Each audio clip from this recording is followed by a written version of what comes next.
Um antigo projeto de comemorar o centenário da independência do Brasil, com algo de grandioso que mostrasse uma vida de 100 anos, finalmente transformou-se em realidade no dia 7 de setembro de 1922, quando o presidente Epitácio Pessoa inaugurou a Exposição Internacional da Independência. Setembro é o mês que um dos meios de comunicação mais antigos do país está soprando as velhinhas.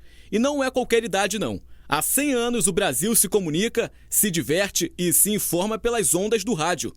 Em setembro de 1922, os brasileiros ouviram pela primeira vez uma transmissão de rádio durante a comemoração ao centenário da República, do então presidente Epitácio Pessoa, na Rádio Sociedade, no Rio de Janeiro.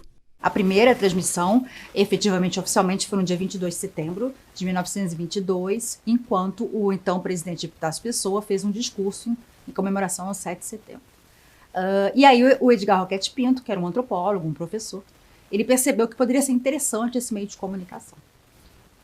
Mas a gente sabe que há estudos que mostram que a primeira rádio no Brasil ela não foi do Edgar Roquette Pinto, foi de uma rádio em Pernambuco. Jovens no Recife, da Rádio Pernambuco, fizeram algumas experiências. Que experiências foram essas? A transmissão sonora de um ponto ao outro sem fio.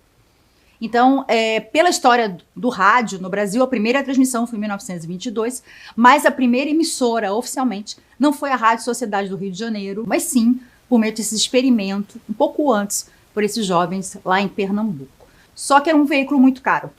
Como qualquer tecnologia, é muito cara, e a maioria da população não tinha acesso. Então, foi um processo até que o aparelho fosse popularizado e aí as pessoas tivessem acesso a esse meio de comunicação, que aí trouxesse, sim, prestação de serviço, cultura e entretenimento para as pessoas. E desde então, da sua fundação, ela tem esse papel de ser companheira também, a rádio, né?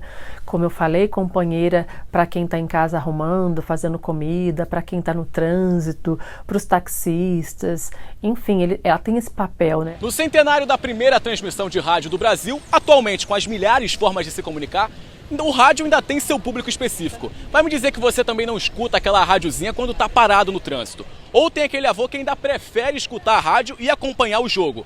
100 anos depois, ele ainda segue em constante evolução. Eu acho que hoje cada veículo tem que procurar a sua especificidade, né, para atingir o seu público, né? Assim como nós aqui na Rádio Catedral, a gente sabe que o nosso público é o público católico, né? Então a gente tem que trabalhar para cada vez mais conseguir atingir essas pessoas, né?